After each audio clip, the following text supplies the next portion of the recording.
பொதுவாக எப்போதுமே அப்படிதான். புரட்சித் தலைவர் அம்மா இருக்கிற போது 7 பேர் தான் போட்டாங்க. அதுக்கப்புறம் படிப்படியாக இது பண்ணுவாங்க. இது முதலமைச்சருடைய நிலையில் நின்று எப்படி இதை இயக்குவது என்பது அவர்தான் முடிவு செய்ய வேண்டும். எங்களை பொறுத்தவரையிலும்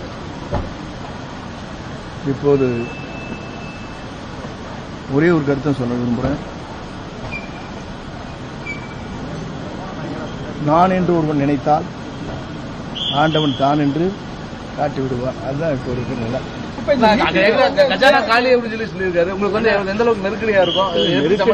நெருக்கடிகளை சமாளிக்கிற திறமை நம்முடைய தமிழக வெற்றிக் கழகத்துடைய தலைவர் தமிழ்நாட்டின் நிரந்தர முதலமைச்சரால் முடியும். சரியான பதமா? உங்களுக்கு எக்கனாமிக்ஸ் பத்தி தெரியாது, அங்க இருக்க பொசிஷன் தெரியுமா?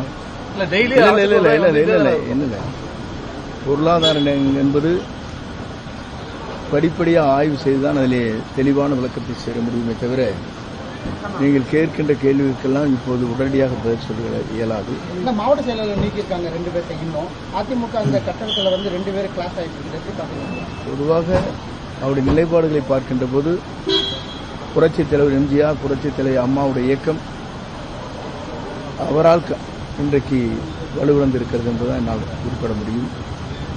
தான் ஒருவர் மட்டும் இருந்தால் போதும் என்று நினைக்கிறார். அது காலத்தின் கட்டாயம் அது மாற்றி காட்டும். மகளிர் உரிமை தொகை ஒரு சிலருக்கு கிடைக்கலங்கிற ஒரு இது வந்து 2 நாள் ஆச்சு. இத்தனை கேள்வி கேட்டா நீங்க யோசிச்சு ராத்திரி படத்துக்கு கேட்டு இருந்தீங்கன்னா இருங்க. என்னுடைய கேள்வி என்ன? இப்பதான் கவர்மெண்ட் ஃபார்ம் ஆயிருன்னு இல்லைங்க, ஒரே நிமிஷம் இருங்க. இப்பதான் கேபினட் இது பண்ணி போர்ட்போலியோ அலர்ட் பண்ணியிருக்காங்க. நாங்கள் இப்பதான் சென்னைக்கே போனோம். அதுக்குள்ள இவ்வளவு கொஸ்டின் கேட்டால் இப்படி ஆன்சர் பண்ணுங்க. நீங்களே உங்க வீட்டில் உங்களுடைய பொருளாதாரத்தை பற்றி சொல்ல முடியுமா? பையனுக்கு என்ன செலவு, பிள்ளைக்கு என்ன செலவு, உங்களுடைய வருவாய் என்னங்கிற சொல்ல முடியுமா? உங்களால நீங்க லாங் டைம் தான் இருக்கு. நீங்க ரிப்போர்ட் சொல்லுங்க பார்க்கலாம்.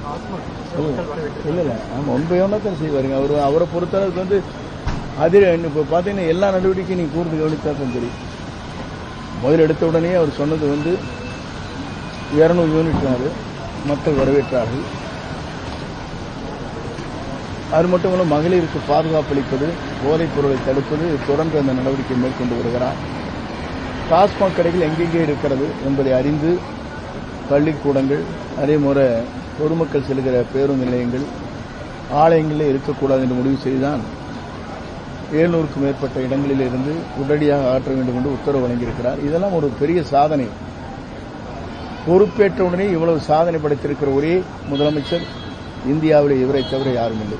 அதிமுகவுக்கு எத்தனை அமைச்சரவையில் இடம் பெறதுக்கு வாய்ப்பு இருக்குதுன்னா நீங்களும் சொல்லணும். நாங்க ஒருத்தர் சொல்லு இது வரைக்கும். ஊழல் இல்லாத ஆட்சி விஜய் சொல்லியிருக்காரு. இப்ப உங்களுக்கு அதுல மிகப்பெரிய பொறுப்பு இருக்கு. எப்படி மானிட்டர் பண்ண போறீங்க? பொறுத்திருந்து பாருங்க. 9 அமைச்சர்கள் மட்டும்தான் 10 அமைச்சர்கள்